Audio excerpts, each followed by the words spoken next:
This program brought to you by SydneyHarbourBoatTours.com.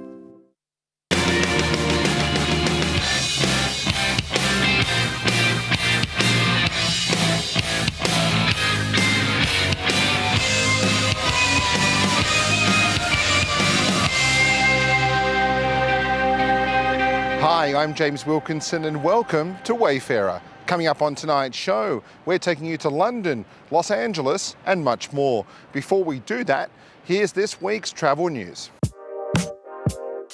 British Airways has unveiled its new Club World Business Class seat that's set to take to the skies from July. The new Club Suite will make its debut on the Airbus A350 aircraft in July and the airline's Boeing 777 fleet later this year. The Club Suites will feature direct aisle access, a suite door for greater privacy, and flatbed seats in a 1-2-1 configuration. British Airways says the seats will offer 40% more storage than the current Club World seats, alongside 18.5-inch high-definition televisions that will feature gate-to-gate programming. Wi-Fi will also be available on the Airbus A350, and the seats will also feature USB and PC power. The airline says it will roll out the new suites in a carefully managed program designed to minimise disruption to customers. During Phase 1, the first A350 aircraft will start flying some short-haul services between London and Madrid to allow the airline's teams to perfect their customer service delivery. In Phase 2 from October 2019, the aircraft will begin long-haul flying to destinations such as Toronto in Canada. During this period, another 3 A350 aircraft will join the British Airways fleet, and 2 Boeing 777 aircraft will also be retrofitted with the new cabin. At the start of 2020, Phase 3 will begin, which will see British Airways rolling out its Club Suite on further long-haul aircraft across the network. Wayfarer understands that Australian services on the Boeing 777-300ER are high up on the agenda for British Airways and should be one of the first global destinations for the new Club Suites. British Airways' chairman and CEO Alex Cruz said the new Club Suite was one of the most exciting developments in the airline's £6.5 billion investment program. Still on British Airways, and the airline has unveiled the 4th and final aircraft in a heritage livery as part of the carrier's 100th birthday celebration. The Boeing 747-400 features the iconic Negus design, which was originally on the British Airways fleet from 1974 to 1980. British Airways' heritage liveries also include a British Overseas Airways Corporation Boeing 747, a British European Airways Airbus A319, and a British Airways Landor Boeing 747, which have collectively flown to more than 30 destinations across the UK, Europe, Africa, the Middle East and North America. Still on aviation, and Singapore Airlines has revealed several new food and beverage initiatives, including the pre-ordering of meals for premium economy class passengers. From the 1st of May, premium economy class customers will be able to pre-order main courses via the airline's website or mobile app anytime from 3 weeks before travel up to 24 hours before the flight. The move follows the initial launch of the initiative to suites, first class and business class on all flights across the network last year. Singapore Airlines will also enhance its child meal program to enable parents to pre-order meals for their children from the categories of Asian, Western and vegetarian. It will be available from June for flights departing Singapore, and it will then be rolled out progressively from August across the network.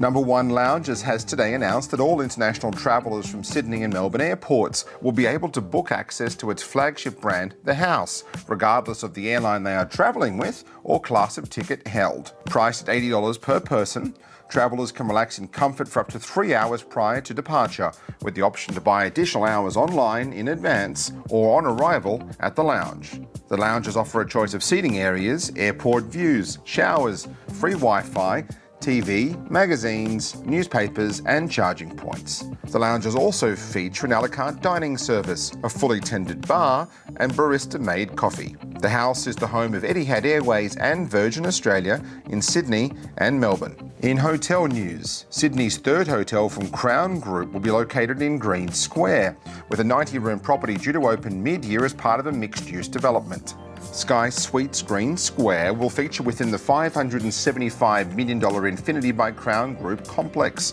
which itself will also contain 326 residential apartments.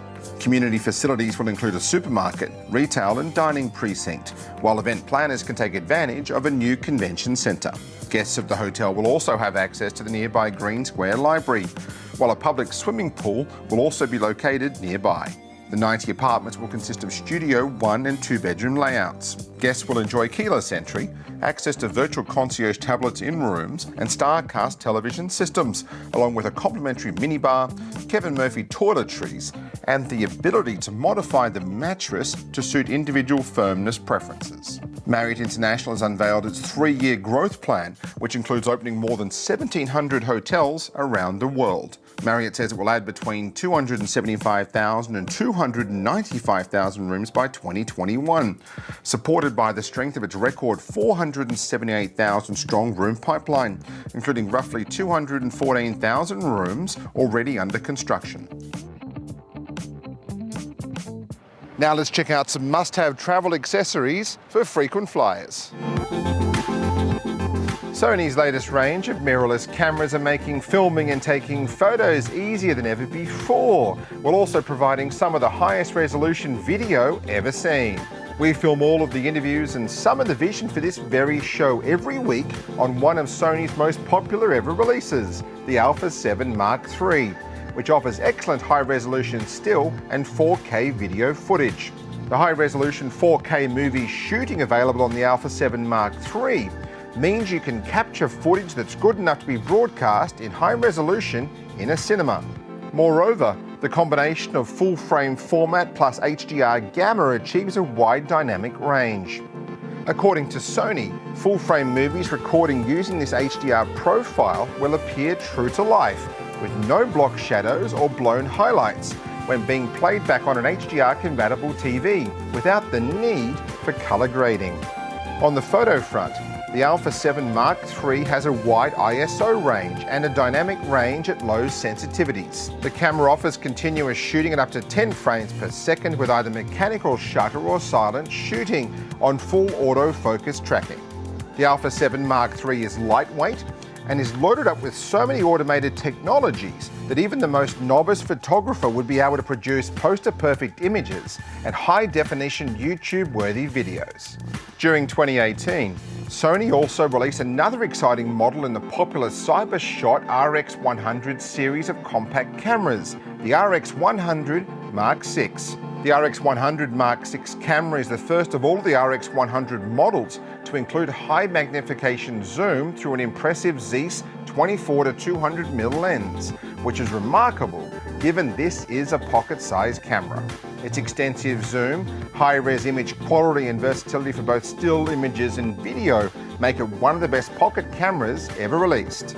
Most impressively, the RX100 Mark VI has high-speed continuous shooting at up to 24 frames per second with full autofocus tracking, and then on the video front, it films in full high-resolution 4K with full pixel readout and no pixel binning, plus 4K HDR for instant HDR workflow.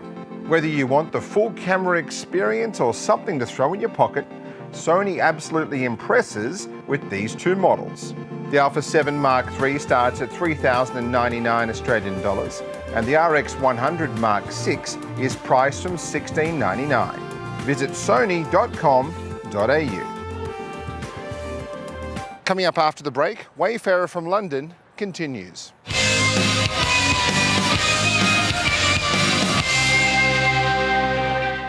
Take to Sydney this summer aboard your own private sports cruiser. Experience the sun, the wind and the water at 70 kilometres an hour, landing you right on the beach. Discover the harbour like a local. SydneyHarbourBoatTours.com.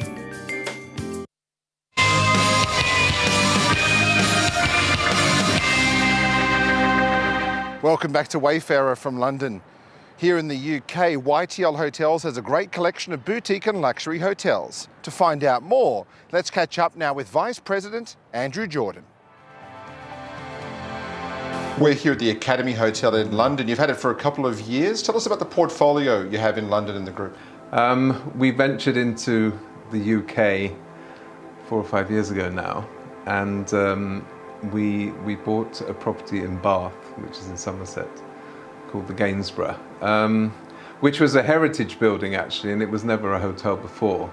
It started its life as the Royal United Hospital in Bath I think from the 1700s, for many, many years, and then it became the local art college.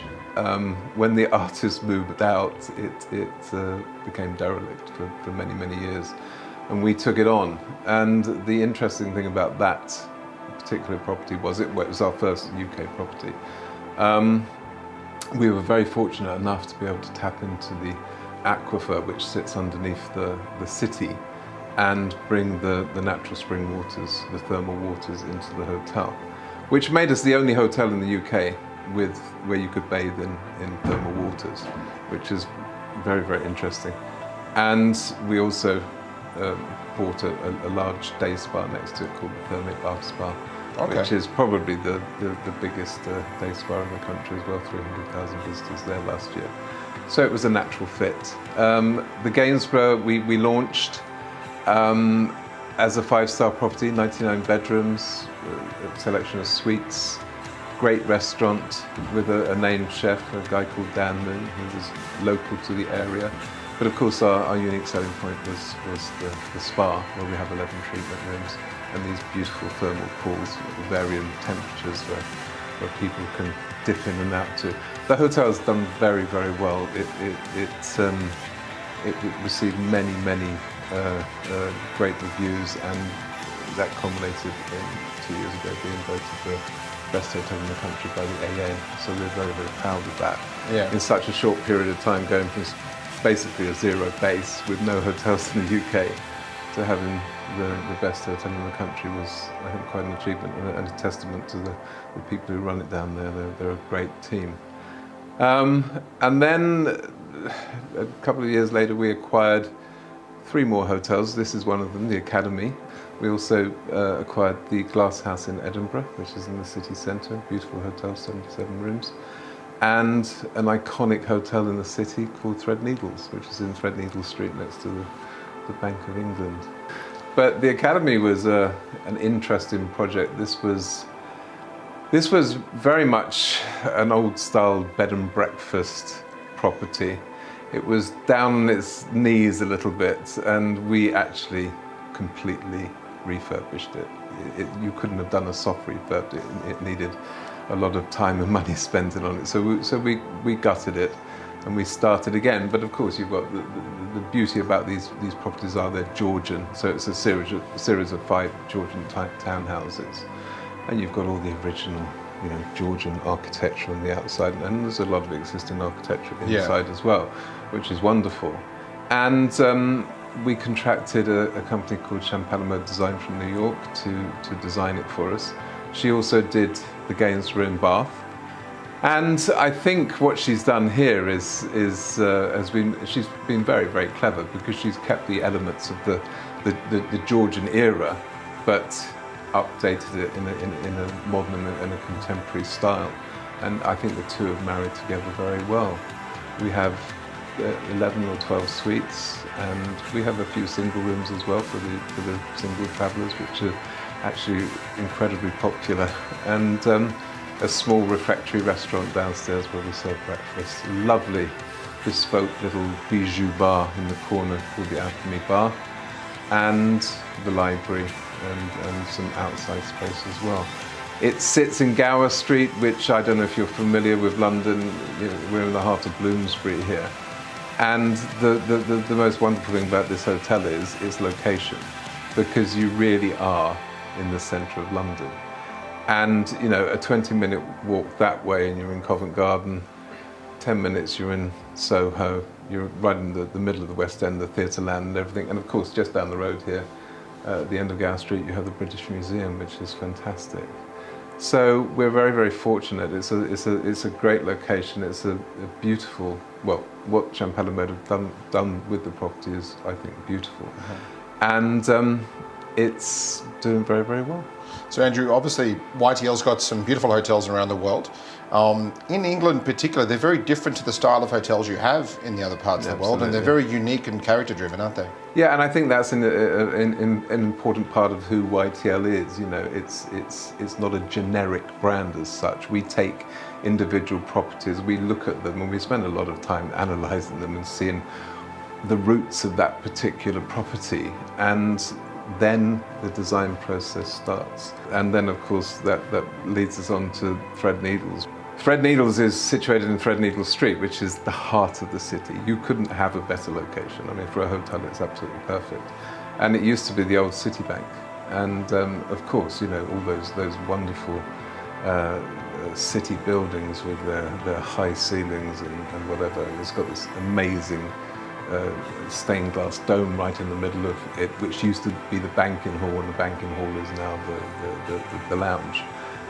We have a Marco Pio white restaurant there as well, which is great. We have an association with Marco, which is fabulous. He's a world-renowned chef and very well known in Australia. I know he was a master chef there and everything. Great friend of ours. So we're very, very fortunate, and like you said, all these hotels are so individual. They all have a particular character.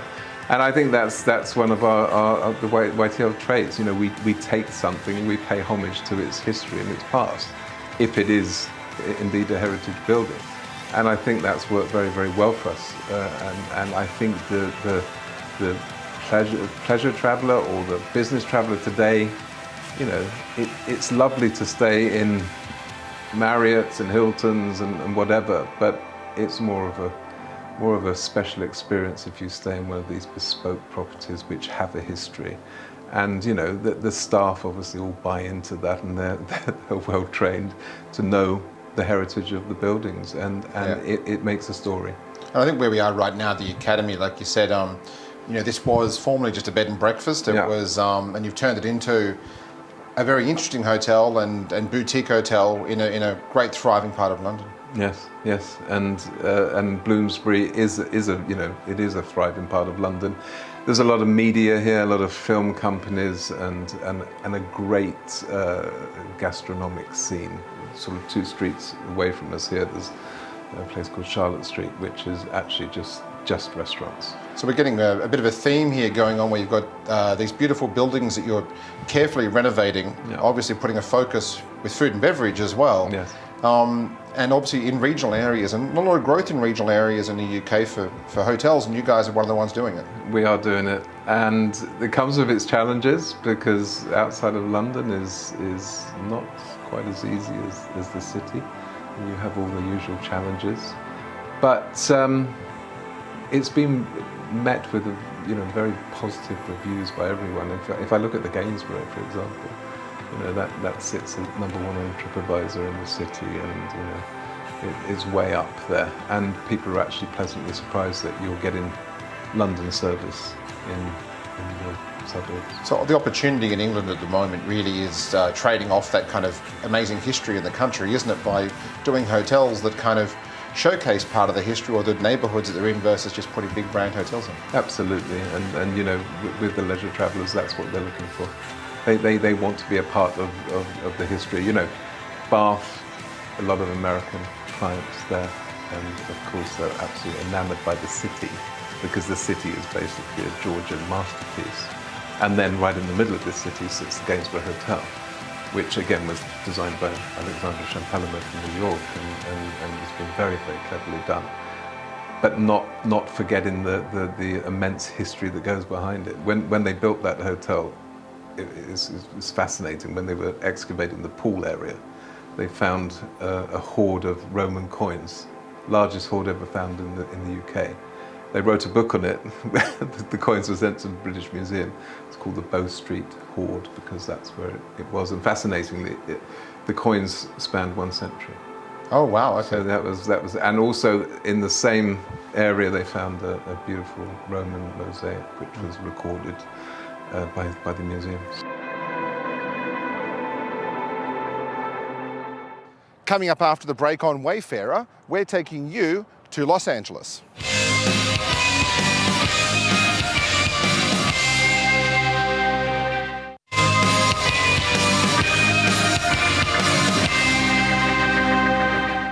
welcome back to Wayfarer. One of the most luxurious hotels in Los Angeles is the Viceroy L'Ermitage in Beverly Hills. Let's go inside. Well, thanks so much for having us here in this beautiful hotel. We're in the biggest presidential suite in Beverly Hills, aren't we? You are, yes. 3,700 square feet. That's a big hotel room in LA when usually size is an issue in some areas. It is, but all of our rooms are very spacious, even the smallest room. Now you're an all-suite hotel. I guess another thing very unique about this property in that a lot of the hotels around here also have just normal guest rooms. Correct. We're all suites, 116 rooms, all suites. So that's great for both the corporate market and also the leisure market, isn't it? Correct, yes. Now if you look at this room, what makes this room so special? I think the decor, there was a very thoughtful approach to the decor of the room. A lot of the art pieces are originals. It has a full office, it has a spa room, and a screening room. And that's great. It's good to have something like this and have so much space, especially for entertaining, and that's something in LA that a lot of people want to do when they come and visit here. It is, yes. And basically you have your own private residence in Beverly Hills. And it feels like that when you drive up to the hotel, doesn't it? Where it's like you've got the valet there, and you could be thinking this is a residential building when you drive past. Correct. And that's the beauty of the hotel, is that we are residential. So it's understated luxury. Yeah. And then associated with one of the most exciting brands in America still. It is, yes. The Viceroy continues to grow, and it's a lifestyle brand that continues to evolve. Yeah, with some amazing properties, and this is obviously one of the nicer ones. And from an interior standpoint, the designs is wonderful. It's been like this for some time, hasn't it? It's been like this for 2 years. That was the latest remodel that we did for the hotel. And when you look at it, how do you describe the interior? I think it's understated luxury. All the muted tones. It's a very relaxing feel. You feel like you're in a hotel in Paris. It does, doesn't it? And you've got a great restaurant tucked off to the side from the lobby, which, again, is one of those little hidden gems here in Beverly Hills. We do, yes. Avenue serves breakfast, lunch, and dinner, and it's a take on a French bistro. And again, where we are is very residential, so you really feel like you're in the neighborhood. Correct, yes. And we do have a lot of our local residents that come to the restaurant and the public areas to use them. Obviously a great rooftop as well. Yes, very discreet as well. I think that's one of those things, you're not far from here, there's a lot of hotels where there's a lot of big parties going on by the pool, but it doesn't happen here. You'll never see a party in a rooftop.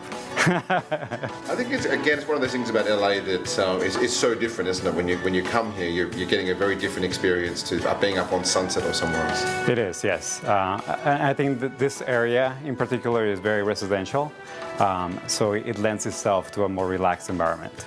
And if you could say there were 3 or 4 things about the hotel which are your favorite things, what would they be?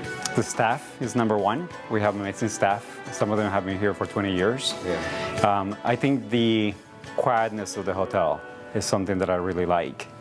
It's not in the middle of the bustling city. You feel like you're somewhere else. The second that you step through the doors, you immediately relax.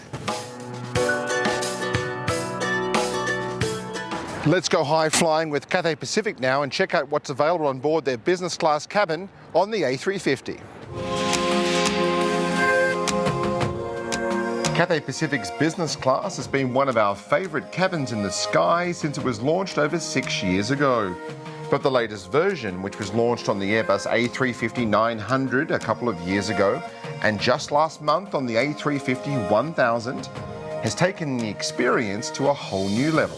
What you'll immediately notice when you board the A350 is the spacious cabin, thanks to the extra-wide fuselage of the next-generation aircraft. The interior features more space and comfort, including panoramic windows, LED mood lighting, and huge overhead lockers.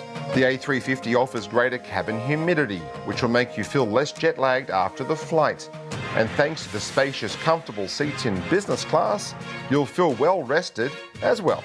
When it comes to the seats, they're an upgrade of the impressive Zodiac Cirrus seats found on Cathay's Airbus A330 and Boeing 777 aircraft. The A350 variation of the seat has some extra storage compartments, and when the seat is fully reclined, you'll find a 190 centimetre long, fully flat bed. When it comes to sleeping, you can expect fluffy pillows and a soft fabric duvet, along with amenity kit stocked with Jurleague products. On the entertainment front, you'll find an 18.5-inch HD entertainment screen, which features hundreds of movies, television programs, music tracks, and live satellite TV, on the Studio CX entertainment system. Cathay Pacific's Airbus A350s are also kitted out with Wi-Fi, and when we tested it recently, both the upload and download speed was excellent, and it's also great value too, with most flights ranging between $9.95 and $19.95 per sector. When it comes to food and beverage, Cathay Pacific certainly impresses, with a number of Asian and Western meal options available, including an excellent breakfast service on overnight flights. On the drinks front, expect top wines from Australia, New Zealand, Europe and the Americas, alongside top-shelf spirits, coffee, tea, juice and soft drinks. The service on board from the cabin crew is exceptional on every flight, and coupled with the seats, entertainment and food, it adds up to one of the best business class cabin offerings in the sky. Well, that's it from us on Wayfarer. Thanks for watching and see you next time as our global adventures continue.